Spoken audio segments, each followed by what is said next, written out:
Passion à la loupe sur du champignon. Aujourd'hui, qu'est-ce qu'on fait? Aujourd'hui, on fait la chanterelle.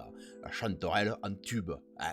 Alors, pourquoi on va pas passer par la phase identification? Parce que c'est un champignon que je connais relativement bien, qui m'a été confirmé par mon voisin, la meilleure source. Non, mais qui m'a été amené par mon voisin. Donc lui, il sait très bien ce que c'est, puisqu'il il a la papille pour. Hein. Et puis, apparemment, il a l'œil aussi pour trouver où est-ce qu'elles sont. Le micro, ça va bien? Oui, ça va bien. Parfait. Il faut juste que je me vérifie quelque chose. Je vous demande encore 30 secondes. Actualiser. Ah, bah du coup, j'ai perdu le machin.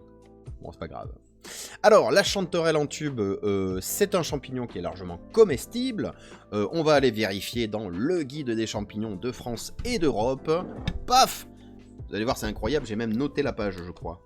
Ah non. Si? Serait-ce? Pas du tout. Si? Chanterelle en tube, incroyable, c'est là. Alors on va vous mettre dans le bon sens. Voilà. De son petit nom latin, Craterellus tubiformis. Hein, jusqu'ici ça se tient. Chanterelle Craterellus tubiformis en tube. Notre photo, elle est ici. Donc ce sont de très belles chanterelles. Notre échantillon, il est juste à côté. Est-ce qu'on peut mettre un peu de lumière? Eh oui, il faut que j'achète une autre lampe parce qu'elle est cassée. Vous voyez, comme ça, c'est très étrange. Ah, quoique. Il y a quelque chose. Donc, notre chanterelle qu'on va se dépêcher d'aller voir sous le microscope dans un petit quart d'heure, 20 minutes. Hein. D'abord, on va aller voir un petit peu ce qu'on peut trouver là-dessus sur la toile. Mais à première vue, il y a peu de doute sur le fait que ça soit une chanterelle. Si on fait quelques... On va la mettre là. Si on fait un petit peu la lecture du papier, qu'est-ce qu'il y a marqué? Entonnoir, chapeau en forme d'entonnoir et lobé, fibrilleux, hein, brun gris à brun ocracé, bref, c'est brun quoi dans l'ensemble. Mais restez là, mon marque-tapage. Qu'est-ce qu'on a d'autre comme caractéristique? Je le mets un peu de côté. Plis bien formés, fourchus, gris-jaune à gris-brun, donc c'est les plis qu'on va voir à l'intérieur, donc à l'intérieur du champignon, sous le chapeau. Qu'est-ce qu'on a d'autre? Le pied est jaune ocracé à jaune gris ou jaune brun, donc là on est dans les bonnes gammes de couleurs, me semble-t-il. Je baisse un peu la musique qui me semble forte, mais à vous de me dire. Qu'est-ce qu'on a d'autre? La chair est mince. Alors la chair est mince, moi je comprends pas ce que ça veut dire. Tout m'est confuse, peut-être que ça parle à... Oh, waouh, waouh, l'éclairage c'est la vie. Incroyable. Donc la chair est mince, la saveur est douce, l'odeur n'est pas très forte, elle est agréable et fruitée. Je confirme, c'est pas très fort, c'est agréable, ça sent le sous-bois. Alors fruité, bon, ça peut se négocier. Habitat surtout dans les bois de conifères, sur sol humide, mais parfois aussi sous feuillus, souvent en grande troupe, donc elle ne pousse que rarement seule. Il ne faut pas la confondre avec la Léotie lubrique. Comment ça? Léotie, aussi, du coup. Ou la Léotie lubrique. C'est où? Page 1104. Ah ben on va aller voir ça. Hop, viens là. 1104. Pourquoi elle est lubrique?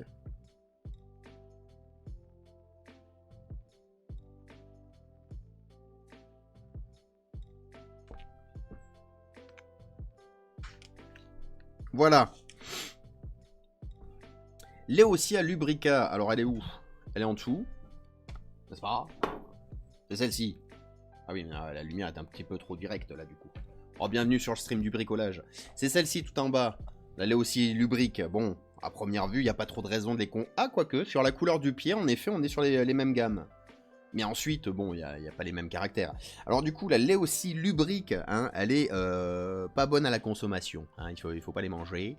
Qu'est-ce que ça dit? Gélatineux, le chapeau. Bon, bah déjà, là, on a la différence. Hein, la chanterelle n'est pas gélatineuse.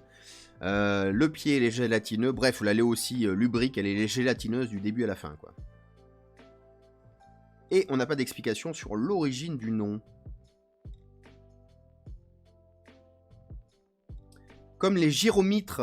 Les gyromitres, incroyable. La Léotie lubrique renferme de fortes quantités d'hydrocarbures toxiques. Il faut donc veiller lorsqu'on récolte de jeunes chanterelles en tube, à ne pas les récolter par mégarde, car elles poussent souvent dans les mêmes milieux. Ah d'accord, c'est un champignon hydrocarbural, quoi. Un champignon du 19e siècle. Oh, c'est scandaleux. Bref, mais on s'éloigne du sujet, encore une fois. Donc notre chanterelle, on l'a confirmé grâce à notre guide champignons. Évidemment, toujours confirmer les champignons quand vous avez un doute. Vous pouvez demander à des guides, à des applications, aux communautés sur Internet, n'est-ce pas? Il y a plein de gens qui sont adorables en ligne. Ils sont bien cachés à travers, sous une couche de troll, mais il y a plein de gens qui sont adorables, surtout dans le milieu naturaliste, et qui n'hésitent pas à répondre à vos questions quand vous leur demandez sur les réseaux sociaux ou par d'autres médias. On va se regarder ça tout à l'heure. Je range le petit guide, je pousse ça, et entrée de champ du micro, mais on va repartir en mode revue de presse, parce que... où suis-je? Là, c'est ça. Parce que, qu'est-ce que je vous ai sélectionné pour parler de la chanterelle en tube? Alors, j'ai regardé chez nos amis de... je vais trouver, hein. Ça y est, c'est là. J'ai regardé chez nos amis des chemins de la nature, mais ils n'ont pas fait de fiches ou quoi que ce soit sur la chanterelle en tube. Je vais d'ailleurs retaper, parce que ça m'étonne. Ça m'étonne. Mais non, il n'y a rien. Pas de vidéo. Pas d'article, à part découvrir les champignons. Pinterest, non mais non merci. Les chemins de la nature sur YouTube. Manger des champignons, voilà. Donc, pas de chemin de la nature ce matin. Par contre, je suis tombé sur une fiche de la chanterelle en tube. Hein. Alors c'est quoi? On est chez asfuck.org. Et je n'ai pas pris le temps d'aller voir qui c'est. A fait ce que? Association forestière du sud du Québec. Voilà. Allô? Voilà. Donc tout sur la forêt, éducation, animation, ressources éducatives, forêt éducative, vidéo éducative, bref, apparemment, c'est des forestiers, ils sont dans l'éducatif. Découvrir la forêt, la plantation, l'entretien, ah bah, je vais le garder ce site. Là, j'ai la croissance des arbres. Oh là là, bah, ça sera pour une prochaine, tiens. Paf! Ok. Mais ce qui m'intéresse aujourd'hui, c'est qu'ils ont fait une fiche sur la chanterelle en tube, famille des cantarellacées, hein, jusqu'ici ça se tient, la chanterelle à tube, appelée trumpet chanterelle en anglais, with the French accent, est un petit champignon comestible qui est à découvrir davantage. Il n'est pas encore très connu, mais il a un très bon potentiel commercial qui devrait être plus développé au Québec. Ça ne tient pas du tout, ça. Les chanterelles sont recherchées pour leur utilisation culinaire. Ce champignon est typique des milieux humides, comme les tourbières à sphaigne. Et... Quoi? C'est un champignon saprophyte? Comment ça? Mais pas du tout, si? Que nous dit Wikipédia? Non, pas anecdote. Pourquoi il y a marqué anecdote sur les chanterelles? Il y a des anecdotes sur les chanterelles? Incroyable. Craterellus tubiformis, jusqu'ici ça se tient. Alors, chanterelle, alors les appellations françaises, accrochez-vous. Chanterelle en tube, trompette chanterelle, chanterelle grise, girole grise, chanterelle d'automne, ou encore craterelle. Voilà, champignon basidiomestète comestible. Il n'y a pas marqué que c'est des saprophytes. C'est un saprophyte! Mais c'est incroyable! La chanterelle en tube pousse en groupe, souvent en ligne, parfois en cercle, dans les bois feuillus ou mixtes. Le sporophore, donc le chapeau, hein, apparaît en fin d'automne sur la mousse et la litière, souvent à proximité du bois très pourri. Ah, bah du coup ça explique pourquoi ça se trouve en particulier dans les plantations de résineux en forêt. Quand il y a eu de l'exploitation, vous passez l'année suivante, alors ça dépend quand il y a eu l'exploitation, mais si ça a été exploité en été, vous passez septembre-octobre, et sur les pistes qui ont été empruntées par les machines qui ont exploité, ou par les véhicules qui ont dû... c'est pas forcément des machines qui ont exploité, mais il y a des véhicules qui sont rentrés dans la forêt, et bien sur le tracé de ces véhicules, il y a énormément de chanterelles en général. Pourquoi? Parce qu'il y a une pratique de forestier qui consiste... Quand on fait passer un véhicule en forêt, même si c'est sur une piste, enfin voilà, que ça soit sur ce qu'on appelle Un cloisonnement, mais ça c'est technique. Donc un cloisonnement c'est temporaire, une piste c'est permanent. Que ce soit un cloisonnement en forêt ou une piste, il est recommandé en fait de prendre ce qu'on appelle les rémanents, donc c'est-à-dire les branches qu'on va laisser sur la parcelle. Vous savez quand on récolte un arbre, on a tendance à l'élaguer, enfin pardon, à l'ébrancher, je me trompe de terme, et on laisse les plus grosses branches, les aiguilles, etc. sur place. Mais il est recommandé d'ébrancher sur le cloisonnement, donc sur le chemin ou sur la piste, sur lesquelles vont passer les machines. Parce qu'en fait, une épaisseur de branche sur la piste, ça permet de limiter l'impact du poids de la machine sur le sol. Et ça, c'est une question très importante en forêt. Et donc, de mettre des branches, en fait, un petit peu dans tous les sens, et puis surtout sur une bonne grosse épaisseur sur la piste, sur laquelle va rouler la machine, ça permet de mieux répartir le poids de la machine, et donc de moins impacter le sol, et en particulier, de ne pas créer des ornières, de ne pas dégrader, en fait, la piste, et donc de ne pas avoir à la remettre en état derrière. Et de fait, les machines, si elles font ça, elles laissent donc les litières, les rémanents sur la piste, et c'est là que les champignons, donc la chanterelle, va venir se mettre, puisqu'elle est... ça y est, j'ai perdu le terme. Allô, ça profite, voilà. Donc elle profite du bois mort, ça profite, pour rappel, c'est les champignons qui mangent de la matière... de la matière vivante morte, j'allais dire, de la matière organique qui est morte, donc par définition, les arbres morts, les rémanents, les branches au sol, etc. etc. D'accord, et ben on en apprend tous les jours, ça fait des années que j'en récolte, et je m'étais jamais dit que c'était ça profite. Waouh. Je m'étais dit, tiens, les mecs qui viennent exploiter, ça ouvre de la lumière, je sais pas, les champignons sont stressés, ça les fait sortir, et voilà.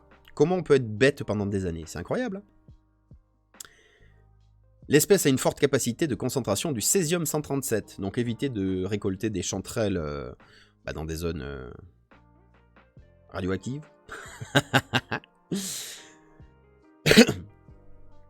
Et ça c'est la confusion, chanterelle en tube, très bien. Qu'est-ce qu'on avait d'autre?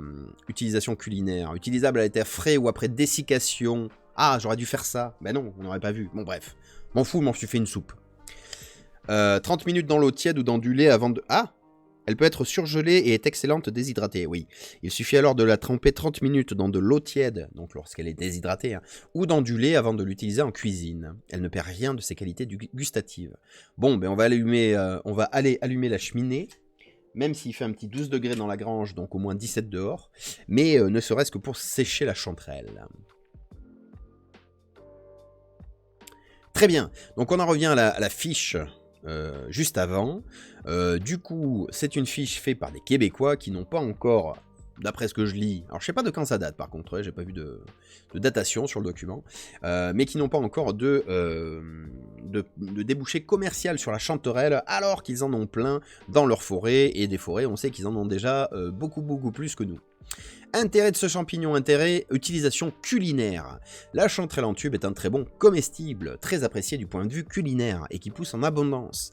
Elle peut se manger comme hors d'œuvre ou en bouchée sur de petites biscottes. Elle peut être utilisée dans des omelettes, avec du poisson ou de la viande. Elle se marie très bien avec le lait ou la crème pour faire des sauces ou des potages. Ah ça, petite... comment ça s'appelle ? Une petite blanquette de veau chanterelle, vous m'en direz des nouvelles, Elle se marie, non je l'ai vu, elle peut être mangée sur une pizza ou avec un fromage doux ou avec des légumes doux comme les oignons, les panais, ah non pas les panais, pas les panais, les navets et les courgettes. De plus, une fois séchée, le goût de la chanterelle s'améliore et se conserve plus longtemps. Les chanterelles en tube sont généralement mangées entières ou bien coupées en deux. La douce saveur de ce champignon s'apparente à celle de la craterelle fausse, corne d'abondance. Très bien. Toxicité. La chanterelle en tube est un très bon comestible, mais certaines personnes ont du mal à digérer ce champignon, qui agira alors comme un laxatif léger. Tant mieux, que des avantages. Il est à noter que tous les champignons doivent être bien cuits avant la consommation, car crus, ils peuvent provoquer des problèmes gastriques. Certes, alors tous les champignons, en général, c'est une bonne recommandation. Les champignons de Paris crus, ça marche très bien, par contre, il y a les agarics, les choses comme ça, bon. Mais en général, gardez en tête que bien cuit, c'est mieux. Description, ça on l'a vu un petit peu, chapeau, j'ai lu stupide, pas du tout, le chapeau stipité. Stipité. Porté par un stipe, d'accord.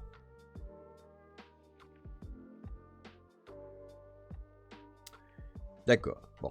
Bah, vous chercherez par vous-même. Non, mais le stipe, c'est le pied du chapeau, si je me souviens bien. Voilà, c'est un chapeau qui est porté au bout d'une tige qu'on appelle la stipe. De ce que j'en comprends. La chanterelle à tube est en forme d'entonnoir. Tout à fait, on va aller voir ça juste après. Bah tiens, je vais garder cette description de côté, puis on va aller regarder en direct. Ce sera plus sympathique. Hop là. Alors, on décolle un petit peu tout ça. Bonjour.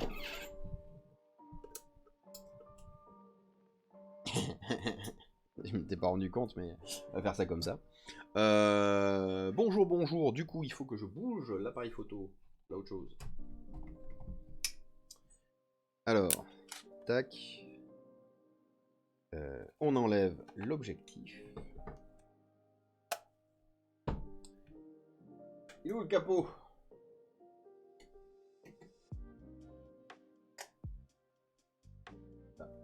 Eh bien, on prend le machin. Clac. Ah, on fait... Non, on fait pas des nœuds avec les câbles. Ah, c'est bon. Hop. In the moumoute. On va allumer... Pouf. Appareil photo. Quoi? Ah oui, je l'ai pas allumé. Il est bête. Voilà. Alors là, qu'est-ce qu'on a sous les yeux immédiatement, mesdames et messieurs? C'est incroyable, ce n'est pas un champignon.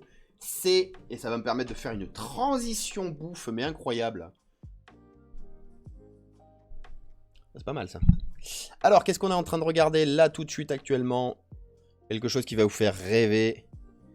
C'est un morceau de chocolat de la marque Win. Vous connaissez la marque 1? Voilà. Donc ça, c'est un morceau de chocolat. Pourquoi j'ai un morceau de chocolat? Parce que j'en ai mangé tout à l'heure. Je l'ai laissé là par inadvertance. Oh, un fond d'écran chocolat. J'adore. Mais là, pour le coup, on est sur le vrai. Hein. Ah, voilà. Un fond d'écran avec mes marques de dents. Vous avez vu cette dentition parfaitement alignée? Et pourquoi ça me permet de faire une transition fantastique? Parce que en termes de recettes culinaires... Il est où? Il est passé où? Voilà. En termes de recettes culinaires, je reviens un peu sur la revue de presse, 2 secondes. Je suis tombé sur la danse des casseroles, un site, un blog, je suppose. Bonjour les gourmands, comme chaque mardi, une recette rapide. La poêlée de chanterelle au gruet de cacao. Oh, qu'est-ce que c'est un gruet de cacao? On a été le chercher tout à l'heure. Oula, est-ce qu'il va trouver si je tape gruet cacao? Ouais, il trouve. Donc le gruet de cacao, c'est la fève de cacao qui a été torréfiée et concassée en tout petits morceaux. Et donc vous pouvez très bien, d'après cette recette, si vous aimez un petit peu le sucré salé, je suppose. Hein, comment ça, je te donne faim, Sacha? Bah, en même temps, il est 10h30. Est-ce que c'est pas l'heure de se faire une petite tranche de saucisson? Oui, bien, bienvenue sur le stream où on donne faim aux gens. Hein, c'est comme ça. Ça parle champignons, ça parle bouffe, que veux-tu? Du coup, cette recette, si vous aimez un petit peu le sucré salé, j'ai l'impression, et si vous êtes adepte de la cuisine mexicaine, parce que vous allez mettre du gruet de cacao, donc du cacao torréfié et cassé en tout petits morceaux, et du piment d'Espelette. Salut Flo! Yo! Est-ce qu'il fait froid? Est-ce qu'il fait froid? Eh bien, dans la grange, il fait 12 degrés.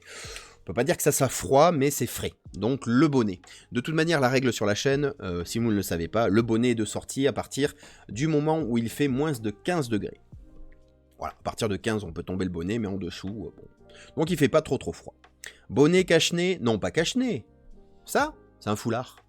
C'est mon foulard orange. Très important, hein, vous préservez la sphère ORL en gardant votre gorge à chaud. Très important.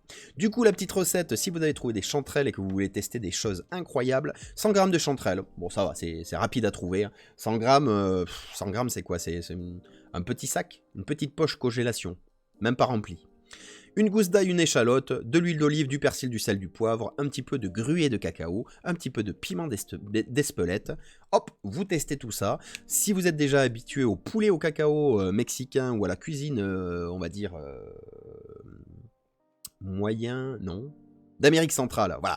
La cuisine d'Amérique centrale qui aime mêler les saveurs un petit peu contradictoires pour nos sens d'Européens, je pense que vous allez vous régaler. Je n'ai jamais testé, mais je me pose fortement la question. Bref, revenons un petit peu. Voilà, c'était ça la description du bazar.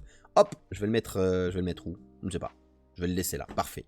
On va revenir en mode observation. Donc ça, c'est du chocolat. qu'importe. Est-ce que ça va bien flow aussi, d'ailleurs? Est-ce que tu commences un bon début de milieu de semaine? Et on va passer en mode observation. Laquelle je prends? Une belle. Sélectionnez-moi une belle chanterelle. Ah non, pas celle-là. Allez, celle-ci. C'est parti. Paf! Ça va pas mal. Ah ben bravo. Je vais la mettre sur une lame. Voilà, plus facile. Le petit pied de la chanterelle, et ben du coup, on va pas commencer par ça, puisque ça nous tombe sous les yeux. Alors, que nous dit...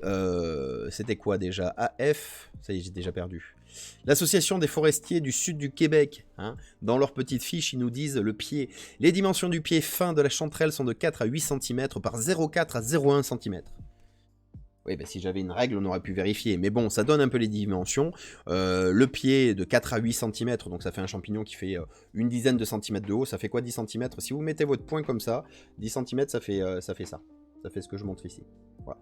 C'est un champignon qui reste de taille... comment dire? Discrète, quand même. 1 cm le pied de diamètre. 1 cm de diamètre sur le pied. Donc ce qu'on voit là, ça fait à peu près 1 cm. J'ai vraiment rien là pour mesurer? Je sais pas... Attendez! C'est peut-être une idée.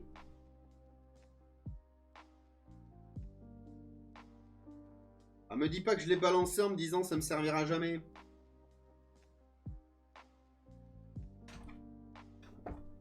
Non. Bon, autre chose. Allez, admettons. Rebonjour. Regardez. Ah oui, c'est tout ce que j'ai. Ah oui, on voit rien du tout en fait. Si on peut faire ça comme ça. Donc là c'est 20. Hein. Là c'est 19. Ah ben même 1 cm ça rentre pas dans l'écran. 0,4 à 1 cm de diamètre. Oui, on est bien là à peu près. Hein. On est à 0,6 de diamètre. Qui va en s'amenuisant, mais bien. Faudrait que je retrouve mon petit truc là qui... ma petite mire en centimètres, ce serait pas mal. Donc un pied qui correspond bien en taille. Quelle heure est-il? On n'est pas trop en retard? Non, parfait. Il atteint... blablabla. Oui, il atteint une hauteur variant de 5 à 8 cm. Quoi?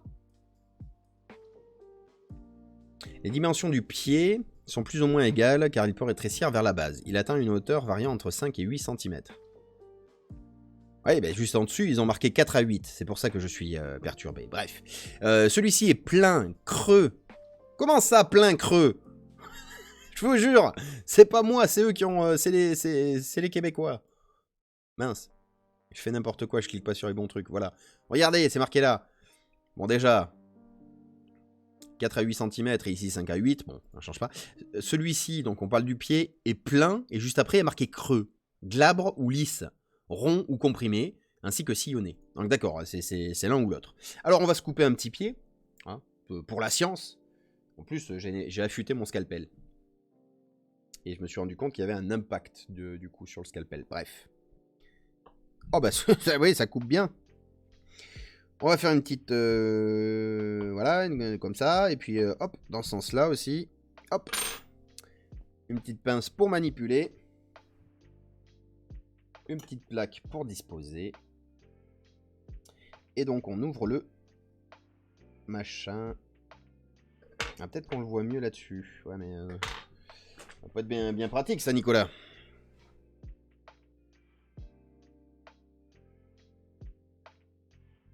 Est-ce qu'on peut remettre les oiseaux ou est-ce que le tutut il est toujours là? C'est bon. Le tutut est parti, on a les oiseaux. Alors, observation. Enlève-moi la revue de presse, bravo. Le pied, très bien. Là, le pied coupé. Incroyable. Et je comprends mieux maintenant pourquoi il est marqué plein et creux. Donc là, il est plein, on est d'accord. Hein, ça, c'est plein, bien sûr. Là, c'est pas creux, contrairement à ce qu'on peut croire. En fait, c'est une mèche qui s'est relevée. Voyez-vous. Et ça, du coup, c'est vraiment la base du pied. Donc, la base du pied qui est plein. Mais, regardez... J'ai effectué une coupe. Donc là, on est dans la longueur, si vous voulez. On regarde dans la longueur du pied. Et en effet, c'est la partie qui est un petit peu plus près du chapeau. Et là, bah, c'est plein, mais c'est creux à la fois. Incroyable. Les Québécois avaient raison. La couleur du pied de cette chanterelle peut passer du jaune à l'orangé, et vers la base, la couleur devient plutôt blanchâtre. Alors, jaune-orangé, bon, on est plutôt sur du grisâtre, là, hein, sur la couleur. J'y crois pas, il y a encore le tut-tut. Ça dégage. Tac. Ok. Donc, un pied plutôt blanchâtre sur la base, qui vire très rapidement au grisâtre, avec une légère touche de marron, je trouve. Mais ça, c'est moi. En vieillissant, le pied passe plutôt au brun une fois qu'il a atteint sa taille maximale. Donc on est sans doute sur un individu qui a atteint sa taille maximale, ce qui explique l'apparition de la couleur brunâtre. La chair de la chanterelle en tube est mince et fragile. Oui, si vous voulez. De couleur jaunâtre ou brunâtre. L'odeur de la chair est faible et elle n'est pas vraiment fruitée, contrairement aux autres chanterelles. D'accord. Ce qui explique pourquoi tout à l'heure j'ai dit... Oui, une odeur certes, mais fruitée, je ne sais pas. Ah, pas dans le bon sens. Là, c'est mieux. Exactement. Hop là. Oh. Oh, le beau chapeau. Très bien. Donc, on a vu le pied. La sporée, on s'en fout, parce qu'on va pas la voir tout de suite. Non, la sporée, c'est quoi? C'est généralement la couleur des spores qui sont libérés par le champignon. Quelque chose que je vous promets depuis la première observation qu'on a fait il y a 2 ou 3 semaines. Je vais y arriver. Un jour, j'y arriverai. Bravo. En tout cas, la sporée pour celle-là est blanche, c'est-à-dire que si on prend le chapeau, qu'on le pose à plat sur une feuille noire par exemple, on devrait voir le dessin des spores qui ont été libérés, donc ça fait des petites lamelles en forme de cercle bien sûr. Il faut que je teste ça vraiment un jour avec plusieurs champiers pour pouvoir vous le montrer. L'hyménophore, des plis lamelliformes, décurrents, se trouvent sur la surface intérieure du chapeau. C'est exactement ce qu'on est en train de regarder. Tiens. On va le mettre voilà, sous cet angle, il y a la lumière. Ouais, regardez-moi ça. Donc, des lames, pardon, des plis lamelliformes. Attention, sur mon préfix. Décurrents, alors champignons, décurrents. Ça, on l'avait déjà regardé un petit peu, il faut que je me le mette en favori. L'image qu'on avait trouvée la dernière fois, elle était plutôt pas mal. Ça marche, ça? Voilà, bon, on va dire que celle-là, ça marche. Ouvrir l'image dans un nouvel onglet. Parfait. Regardez-moi ça. Paf, petite illustration. Les modes d'attachement des lames au pied du champignon, qui est un critère d'identification de pas mal d'espèces d'ailleurs. Donc on peut avoir, comme c'est marqué, des lames qui sont libres. Alors ça correspond à quoi? Ça correspond à des lames qui ne sont pas attachées jusqu'au pied du champignon. Elles s'arrêtent avant. Typiquement, c'est le champignon de Paris, c'est-à-dire que vous pouvez tirer sur le pied et pouf, il s'enlève sans attirer avec lui une partie du chapeau, que ça soit le chapeau côté supérieur ou les lames côté inférieur. Ensuite, vous avez tout un tas de termes qui vont vous décrire comment dire, les différents stades entre les lames qui sont libres, donc non attachées au pied du champignon, et les lames qui sont dites décurrentes, c'est-à-dire que, vous voyez, ça se passe à ce niveau-là, l'attachement de la lame va jusqu'au pied du champignon. Et entre les deux stades, eh bien, il y a les lames annexées, adnées, subdécurantes, bref, la passion du détail. Et ensuite, eh bien, on a aussi les lames échancrées en dessous. Donc ça veut dire quoi? Ça veut dire qu'avant d'arriver au pied du champignon, la lame va subir une modification morphologique visible, soit échancrée, soit sinuée, soit sédécante, soit décurrente en filet. Vous voyez la différence entre E et I là? C'est juste... Ah ben non, on peut pas la voir parce qu'il y a ma tête devant. Regardez, hop là! Voilà, la petite différence, elle est là. Vous voyez? Je pense que c'est l'angle qui est formé lors de la décurrence de la lame, si je puis me permettre. En tout cas, qu'est-ce qu'ils disaient les Québécois? Des plis lamelliformes décurrents. Donc, on est techniquement dans le cas numéro E, c'est-à-dire que la lame est attachée jusqu'au pied, et c'est bien ce qu'on peut observer ici, c'est-à-dire qu'il n'y a pas de différenciation, il n'y a pas de marge, il n'y a pas de limite entre les lames et le pied, il y a vraiment une fusion, on voit que la lame naît du prolongement du pied. D'ailleurs, si j'essaye de bloquer le chapeau avec mon doigt, bravo, si j'essaye de bloquer le chapeau avec une pince, c'est mieux, et de tirer sur le pied, eh bien ça va se déchirer, voilà, au niveau des lames, et je ne peux pas retirer que le pied. En tout cas, je ne peux pas le faire sans casser complètement mon champignon. Ces lames, que nous disent encore les Québécois? Ces lames sont espacées, pardon, ces plis lamelliformes sont espacés, fourchus par endroits et internervés. Alors, des pieds fourchus, ça me rappelle quelque chose. On va prendre un autre spécimen. Ah bah celui-là il est bien. Mais cet autre spécimen, je vais lui couper le pied. En tout bien tout honneur. Pour pouvoir avoir une vue beaucoup plus facilitée sur les lames. Voilà. Donc le pied qui est creux du coup à l'extrémité supérieure, mais qui semble être plein à l'extrémité inférieure. Et on voit les lames, donc qui sont bien attachées à notre chapeau. Alors comment on peut faire ça ? On peut essayer de tricher, tiens. Si on met deux lames l'une sur l'autre, mais propres, s'il vous plaît, des lames propres. Hein. Si on met deux lames l'une sur l'autre pour essayer d'appuyer un petit peu sur le champignon. Bienvenue sur le stream qui appuie sur le champignon. Voilà. Donc là, on est bien appuyé. Je vais péter les lames. Ah, ça ne se voit pas, mais on est bien appuyé. Ça me permet de faire une mise au point un petit peu plus précise, j'ai l'impression. Si j'appuie bien. Ah oui, là c'est totalement écrasé. Bravo! Donc on a les lames totalement écrasées. Vous voyez, ça fait penser à du corail, ça fait penser à des choses qui sont plutôt aquatiques. Mine de rien, les champignons sont quand même très liés au milieu aquatique, ou en tout cas à des conditions d'humidité atmosphérique importantes. Que nous dit-on encore sur ces lames ? Les plis sont espacés, c'est vrai qu'on est beaucoup moins régulier que sur un cèpe, un bolet ou même un champignon de Paris, où on va avoir ou une lépiote, enfin une coulemelle, on va avoir cette régularité des lames vraiment qui rayonnent, et puis on sait qu'elles sont toutes à la même distance. Là non, c'est un petit peu plus le bazar, comme je vous disais, ça fait penser à une éponge, ça peut faire penser à un réseau circulatoire ou respiratoire. En tout cas, si j'avais imaginé des bronches d'un poumon, je pense que je me dirigerai un petit peu vers ça, quoi. Bref. On nous dit aussi qu'ils sont fourchus par endroits et intervénés. Alors, reliés... Enfin, il y a plusieurs lames qui sont reliées à la même veine, d'après ce que j'en comprends. Ils peuvent être de couleur ocre, fauvâtre, brunâtre, grisâtre, ou bien même violacés, mais ils ne sont jamais vivement colorés. Et c'est vrai qu'on a un petit côté pastel, terne, gentiment. Est-ce qu'on peut avoir une image un peu plus rigolote, sympa de ces vénures ? Je n'aime pas ce spécimen, je m'excuse. Ah, celui-là, je l'ai cassé. D'accord, c'est autre chose. Celui-là, c'est un gros. Ah, Laurel et Hardy. C'est lui le gros et c'est moi le petit. Oh, celui-là, il est tout joli.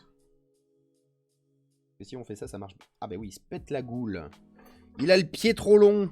Bah mince. Hop là. Et voilà, c'est réparé. Oh oui. Ah là j'applaudis des deux fesses. Là, je dis bravo. Faut juste trouver le point de mise au point. Le point de mise au point, tout à fait, tout à fait. Faut juste trouver le point de mise au point idéal.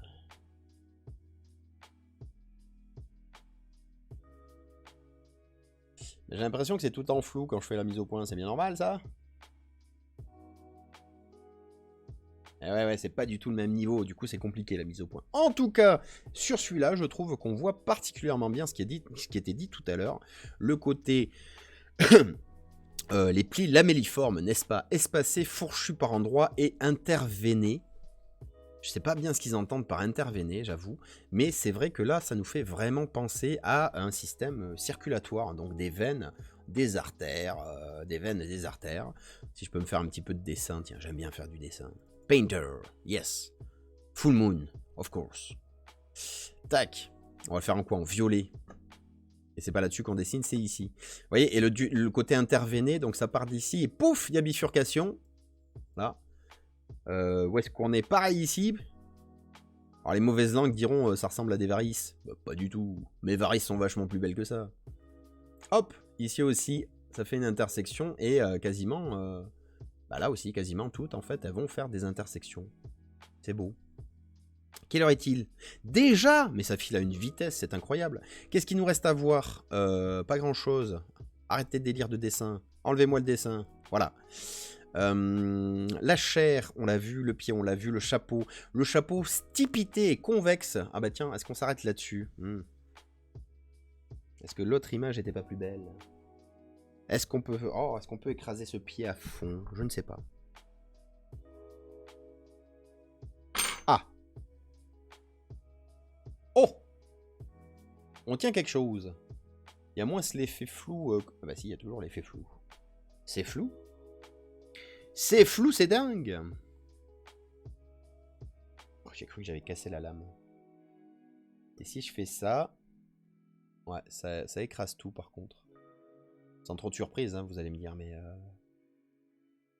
Bon, ça ira bien pour la miniature YouTube, ça, plus tard, hein, ma foi.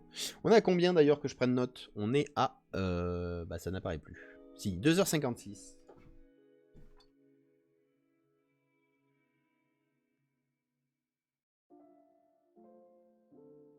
Tac!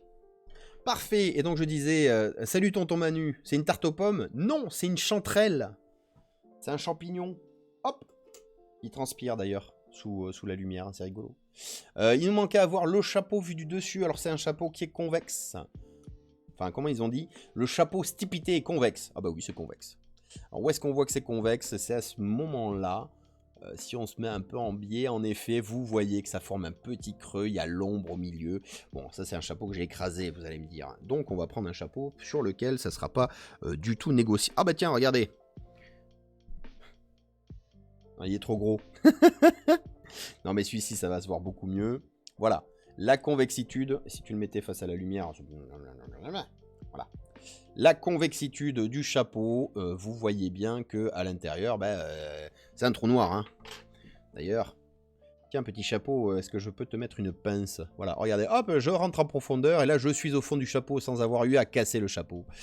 Des lamelles alors, exactement, des lamelles de champignons. Donc aujourd'hui, on est sur la chanterelle en tube, très bon comestible. On vient de se faire une petite recette de chanterelle au gruet de cacao.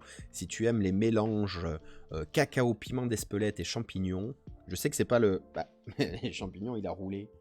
Je sais que c'est pas le mélange le plus intuitif du monde, mais je vous invite à tester et puis à revenir sur ce stream pour me dire à quel point c'était un bon conseil ou un mauvais conseil. Donc le chapeau, bien sûr, finissons là-dessus. C'est pas ça. C'est ça. Convexe, en forme d'entonnoir, il est troué au centre, donc jusqu'ici ça se tient. Ce trou correspond à la cavité qui se poursuit à l'intérieur du pied du champignon. Ah bon? Mais alors, mais alors on m'aurait menti. Tac, viens ici mon lapin. Voilà. Oh mais oui, regardez, on le voit un peu, je crois. Est-ce qu'on va le voir à l'écran? C'est une question. Donc j'ai coupé le pied du champignon de l'autre côté et vous voyez le creux là au bout. Ah, comment je stabilise ça? Avec une pince? C'est ta réponse à tout ça. Chaque fois que tu as une question, tu dis avec une pince. Ah, eh, quoique pour cette fois-ci, ça pourrait marcher. On voit le trou? Après avoir... Bienvenue sur la chaîne où quand on regarde des plantes, c'est principalement les poils qui nous intéressent, mais chez les champignons, c'est principalement les trous. Voilà, donc le petit trou qui correspond du coup à l'espace vide. Ah bah oui, ce pied-là, il est tout vide, disons. Qui correspond à ce que j'ai montré tout à l'heure, mais je sais plus où il est. Oui, c'est ça. Sur le pied du champignon, on peut le mettre ici. Hop, et regardez. Ah. Quoi? Ah oui, ça bouge pas. Bah oui, c'est... Bref. Regardez, donc ça, c'est le haut du pied du champignon qui était déjà troué. Et je m'étonnais... Comment ça, c'est tendancieux, Flo? Pas du tout. C'est pas ma faute si tu entends des choses que je n'ai pas prononcées.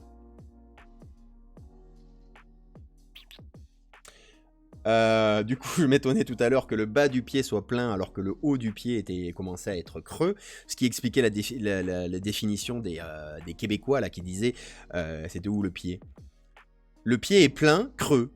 Voilà, le pied est plein, virgule, creux. Et bien du coup, bah voilà, le pied du champignon, de la chanterelle, se creuse, plus il monte vers le haut, et ce trou ultime se retrouve même dans le chapeau, puisque en effet, au plus profond de l'entonnoir du chapeau, eh bien, il y a cette petite ouverture. Alors, à quoi ça sert que le champignon soit creux? Est-ce que l'eau tombe dedans? Eh bien, je suis comme vous. Je me pose des questions et je n'ai pas les réponses.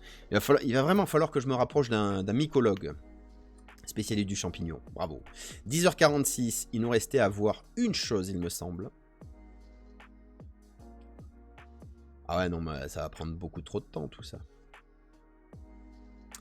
Tant pis. Tant pis, Fugit. On verra ça la prochaine fois à une autre occasion. Donc 10h47, ben, je vais encore combler pendant 3 minutes. Et puis ensuite, on va se faire 10 petites minutes de pause. Et ça commencera pas du tout. Et on repartira sur Kingdom Come Deliverance. Je dirais qu'il n'a pas besoin de l'intérieur pour la rigidité. En effet, Flow, l'intérieur, ben, de toute manière, généralement, sur une structure qui est érigée, que ça soit champignons ou végétaux, c'est plutôt les cellules de l'extérieur de la tige ou du pied du coup qui vont assurer la structure en fait et la capacité à ériger l'organe, n'est-ce pas? Et commence pas à entendre des choses que je ne dis pas. Donc l'intérieur en effet ne sert pas trop, je pense, au maintien du pied du champignon érigé vers le ciel. Le vide c'est solide, pas faux. Mais pas pour ériger quelque chose. C'est solide en général, mais pas pour ça. Donc le petit trou du champignon, du chapeau du champignon. Ah oui, ça ne bouge pas. Sinon, d'autres caractéristiques du chapeau. La couleur de la chanterelle varie du brun jaunâtre à brun noirâtre. Le chapeau lisse de celle-ci mesure entre 2 et 6 cm de diamètre. Sauf quand elles sont plus grandes, parce que là j'en ai une... Ah, quoique à plat. Voyons, elle est où ma règle? Ah oui, non, j'en suis loin, j'en suis à 4,5. Oh, je me suis... je me suis un peu surestimé le champignon. Toutes mes confuses. Allez, on s'arrête là ou on s'arrête sur une image... Aïe, elle est où? On s'arrête sur cette image-là. C'est dans quel sens?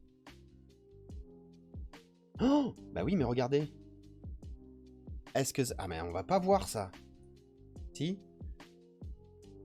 Mise au point? Dans l'autre sens? Ah non, pas assez. Bon, on verra la prochaine fois. Parce qu'en fait, sur la lamelle que j'ai essayé de montrer, il y a déjà la tache en étoile de la sporée, on va dire. Je sais pas si c'est la sporée, mais c'est sans doute parce que j'ai appuyé comme un fou pour écraser le champignon. Mais l'image était sympathique. Mais on s'arrêtera sur cette image-là. Donc là, le dessous de la chanterelle, encore une fois. Vu que cette vidéo va aller sur YouTube, j'espère que ça vous aura plu. Je sais que celle sur les amanites, pour l'instant, plaît beaucoup. Je ne sais pas pourquoi ce que j'ai fait de particulier. Mais si ça a pu vous aider à être sûr que ce que vous avez ramassé, c'est bien des chanterelles en tube, j'en serais extrêmement ravi. Mais n'oubliez pas, ne vous arrêtez pas uniquement à une vidéo, ne vous arrêtez pas uniquement à une source. Trouvez, si possible, un guide des champignons qui soit fiable, qui vous plaise, que vous compreniez et qui soit à votre niveau d'accès. C'est-à-dire débutant, un guide simple et puis spécialiste, un guide compliqué. Mais voilà, mieux vaut une double, triple vérification qu'un empoisonnement passager, même s'il est léger avec les chanterelles et que ça va juste... vous risquez juste d'aller plus facilement aux toilettes. Voilà, sur cette note absolument fantastique, on s'arrête là pour la partie observation. Le painter, ça dégage. On va se relancer. On en était où de la compilation Rock'n'Roll? Ah oui, on a été dans la partie bizarre. Bizarre. Donc on va mettre une autre compilation. Troll Production. Ah oui, tiens, ça va vous changer. Bon, c'est pas du rock'n'roll par contre. Toutes mes confuses. Petite pause, j'ai dit snaz, boum. Quelle heure est-il? 10h50, c'est parfait, quel timing. 10 minutes de pause, je range un petit peu le bazar du bureau, et ensuite on repart sur Kingdom Come Deliverance. Pour rappel, Henri de Scalis, Henri de Pôle emploi doit trouver du travail à peu près à tout le monde. Voilà. Et on va voir ce qu'on fait.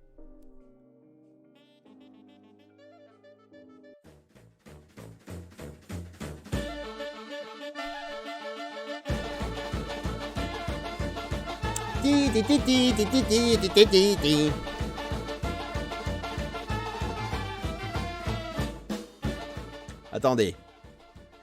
Tonton Manu qui me dit le chapeau est infondibuliforme. Je sais pas le prononcer. Infondibuliforme. C'est lorsqu'il est en forme d'entonnoir, c'est-à-dire qu'il présente un creux plus profond. D'accord. Et est-ce que Wikipédia dit comment on le prononce? Ah, mais c'est moins chiant, pardon, c'est moins fatigant à taper que ce que je pensais. Prononciation. Infundibuliforme. Un fondibuliforme. Écoutons ça. Attendez, 2 secondes. Musique, pause. Désolé. Infondibuliforme. On la refait. Infondibuliforme. Encore? Infondibuliforme. Oh, tonton Manu, je pense que je vais passer ma fin de matinée. On annule tout. Je passe ma fin de matinée à cliquer sur... Infondibuliforme. Et à écouter comment on dit. Infondibuliforme. Et à m'extasier devant la capacité à dire. Infondibuliforme. Oh! Infondibuliforme. Oh! Infondibuliforme. Attends, il y a marqué ralentir. Infondibuliforme. Oui, j'ai 4 ans et je découvre qu'on peut faire prononcer des mots à Internet. Infondibuliforme. C'est clair qu'on dirait une insulte du capitaine Haddock. Espèce d'infondibuliforme. Oh, je la garde. Merci tonton Manu pour cette belle idée. Allez,